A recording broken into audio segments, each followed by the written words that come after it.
పేరు గొప్ప ఊరు దిబ్బ అన్న నానుడి మన విశాఖలో విమ్స్ ఆసుపత్రికి సరిగ్గా అతికినట్టు సరిపోతుంది. పేరుకి సూపర్ స్పెషాలిటీ ఆసుపత్రి అయినా సరే డైరెక్టర్ రాంబాబు ఒక్కరే ప్రభుత్వ డాక్టర్ కావడం అందరినీ విస్మయపరుస్తుంది. పైగా ఆయన కూడా అదనపు బాధ్యతగా ఇక్కడ డైరెక్టర్ గా వ్యవహరిస్తున్నారు. హనుమంతవాకలో ఈ ఆసుపత్రిని 2016లో ప్రారంభించినా సరే ఇప్పటికీ ఒక్కరే ప్రభుత్వ డాక్టర్ ఉండడం గమనార్హం. విశాఖ నగరంతో పాటుగా శ్రీకాకుళం, విజయనగరం వంటి పొరుగు జిల్లాల ప్రజలు కూడా ఇక్కడ చికిత్స కోసం వస్తుంటారు.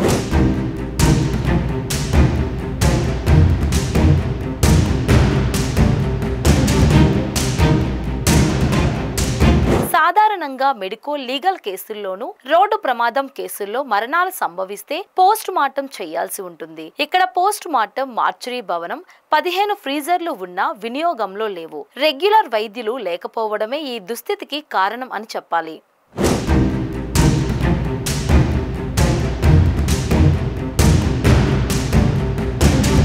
పైగా అడవివరంలోని విశాఖ సెంట్రల్ జైల్ ఖైదీలకు అనారోగ్యం చేస్తే దగ్గరలో ఉన్న విమ్స్ ఆసుపత్రి కాదని కేజీహెచ్కి పరుగులు తీయాల్సిన దుస్థితి నెలకొంది. ఇక్కడ బ్రెయిన్ డెడ్ కేసుల్లో అవయవ దానం నిమిత్తం అవయవాల సేకరణ జరుగుతుంది. ఆసుపత్రిలో 450 వరకు పడకలు ఉన్నాయి. రాష్ట్ర వైద్య ఆరోగ్య శాఖ మంత్రి ఎన్నిసార్లు విశాఖ వస్తున్నా సరే విమ్స్ ఆసుపత్రి రాత మాత్రం మారడం లేదు.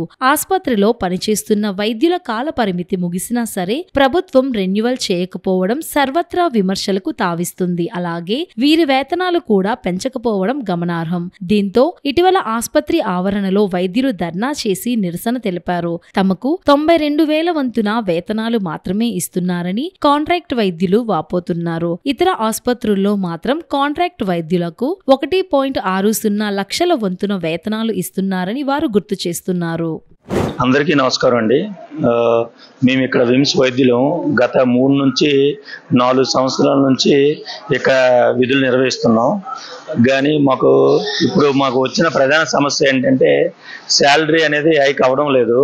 ఒక 4 years ముందు మేము ఎంత శాలరీ తీసుకున్నామో అంతే శాలరీ ఇప్పుడు కూడా తీసుకుంటున్నాం. ఈ 4 yearsలో మాకన్నా కింద స్థాయి డాక్టర్స్, కింద కేడర్ వాళ్ళు కూడా ఇప్పుడు మాకన్నా ఎక్కువ శాలరీ తీసుకుంటున్నారు.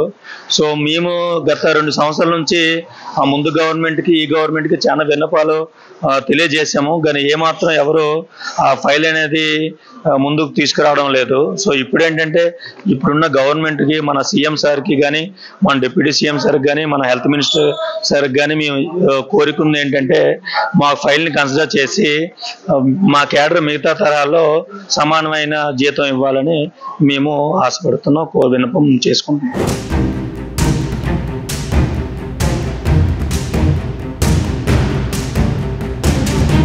115 కోట్ల వ్యయంతో నిర్మించిన ఆసుపత్రిలో 9 ఏళ్లు గడుస్తున్నా సరే రెగ్యులర్ వైద్యులు, రెగ్యులర్ డైరెక్టర్ను నియమించకపోవడం సర్వత్రా విమర్శలకు తావిస్తుంది. ప్రస్తుతం ఇక్కడ 68 మంది కాంట్రాక్ట్ వైద్యులు, 223 మంది నర్సింగ్ సిబ్బంది సేవలు అందిస్తున్నారు. ఇక్కడ ఓపీ విభాగంలో రోజుకి 700 నుంచి 800 మంది వరకు రోగులు వస్తున్నారు. ఈ సందర్భంగా ఆసుపత్రి డైరెక్టర్ కె రాంబాబు మాట్లాడుతూ తమ ఆసుపత్రికి త్వరలోనే 28 మంది కాంట్రాక్ట్ వైద్యులు వస్తారని తెలిపారు. ప్రభుత్వ ఆమోదం వచ్చాక పోస్ట్ మార్టం సేవలు కూడా అందుబాటులోకి వస్తాయన్నారు. ఆసుపత్రిలో న్యూరో సర్జరీ వంటి సేవలు అందిస్తున్నామని ఆయన గుర్తు చేశారు. ఆర్గాన్స్ ట్రాన్స్ప్లాంటేషన్ యాక్ట్ ప్రకారం ఎటువంటి ఫైనాన్షియల్ లావాదేవీలు జరగడానికి వీల్లేదు. 94 యాక్ట్ ప్రకారంగా వాలంటరీగా మీరు ఇవ్వాల్సిందే. మేము పనిచేయడం కూడా జీతం ఏం లేదు మాకు. అంటే whether it is contract, out sourcing, regular, it's depends upon that. But IP 200 plus, 180 to 200. OP అయితే 800 to 1000. బెడ్స్ నియర్లీ 350 to 400 వరకు యూజ్ చేస్తాం. ఐసీయూ అది 12 ఉంటాయి, వార్డ్స్ 10 ఉంటాయి. Post mortem forensic medicine department లేదు మన దగ్గర, లేదు కాబట్టి ఆ డిపార్ట్మెంట్ వస్తే పోస్ట్ మార్టం వస్తుంది.